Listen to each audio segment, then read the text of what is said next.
महाराष्ट्र की राजनीति में बड़े जीरो, हिंदी विरोध के सहारे बनने चले हीरो। अब देवभूमि से मिला ठाकरे को जवाब।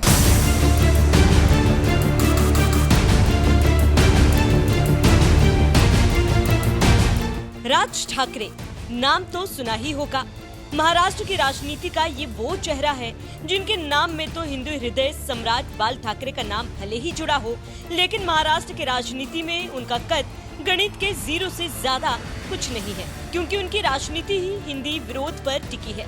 उनके समर्थक कभी यूपी बिहार के लोगों के खिलाफ अत्याचार करेंगे तो कभी हिंदी बोलने वाले लोगों के खिलाफ डंडा चलाएंगे।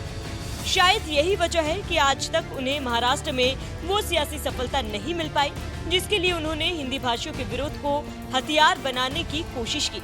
और अब ऐसे हिंदी विरोधियों को इस बार देवभूमि उत्तराखंड की धरती से करारा जवाब मिला, वो भी श्री बद्रीनाथ धाम के दरबार से।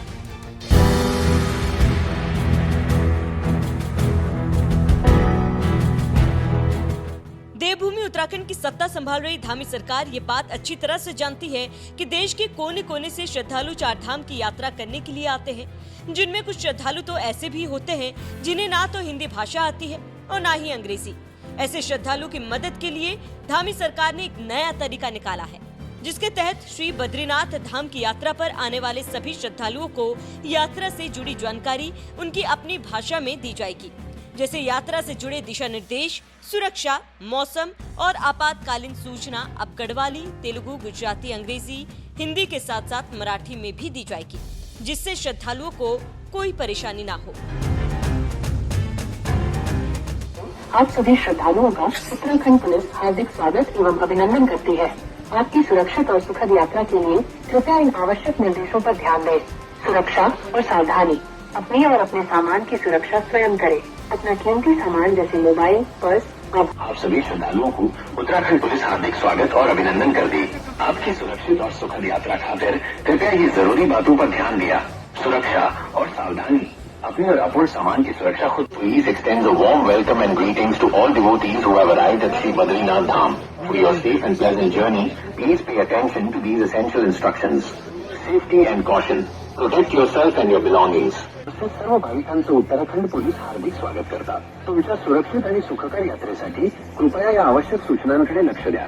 सुरक्षा आणि खबरदारी, आपली आणि आपल्या భక్తులందరికీ ఉత్తరాఖండ్ పోలీసులు హృదయపూర్వక స్వాగతం పలుకుతున్నారు. ఈ యాత్ర సురక్షితంగా మరియు ఆనందంగా సాగడానికి దయచేసి ఈ ముఖ్యమైన సూచనలను పాటించండి. భద్రత మరియు జాగ్రత్తలు, మీరు మరియు మీ సామాను భద్రత, మీరు સત્રી વિશાલ.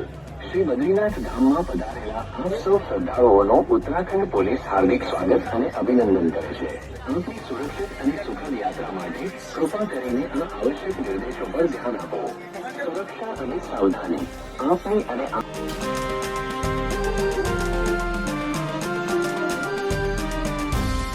उत्तराखंड पुलिस ने जिन 6 भाषाओं से श्रद्धालुओं की मदद कर रही है, उनमें से एक भाषा मराठी भी है, जो सबसे ज्यादा उसी महाराष्ट्र में बोली जाती है जहां राज ठाकरे रहते हैं और हिंदी विरोध के नाम पर अपनी राजनीति चमकाने का काम करते हैं। उन्हें कम से कम उत्तराखंड की धामी सरकार से सीखना चाहिए कैसे भारत की सभी भाषाओं को सम्मान दिया जाता है, क्योंकि हमारा भारत विविधताओं भरा देश है, जिसके बारे में कहा जाता है कोस कोस पर बदले पानी, 4 कोस पर वाणी।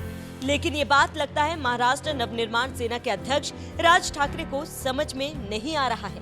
इसीलिए मोदी सरकार ने नई राष्ट्रीय शिक्षा नीति 2020 के तहत सभी सरकारी और प्राइवेट स्कूलों में 3 भाषा वाला फॉर्मूला लागू किया, तो राज ठाकरे इसके विरोध में उतर आए और यहाँ तक कह दिया कि सवाल हिंदी भाषा थोपने का है ही नहीं, क्योंकि ये कोई राष्ट्रभाषा नहीं है, वह तो उत्तर भारत के कुछ राज्यों में बोली जाने वाली एक क्षेत्र भाषा है। यह जहाँ कहीं भी बोली जाती है वहाँ भी अनेक स्थानीय भाषाएं हैं जो अब हिंदी भाषा के दबाव में आकर लुप्त होने की कगार पर आ गई है।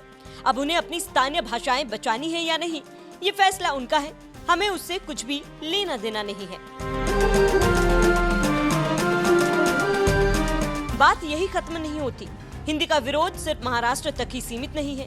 दक्षिण राज्य तमिलनाडु में तो दशकों से हिंदी विरोध हो रहा है।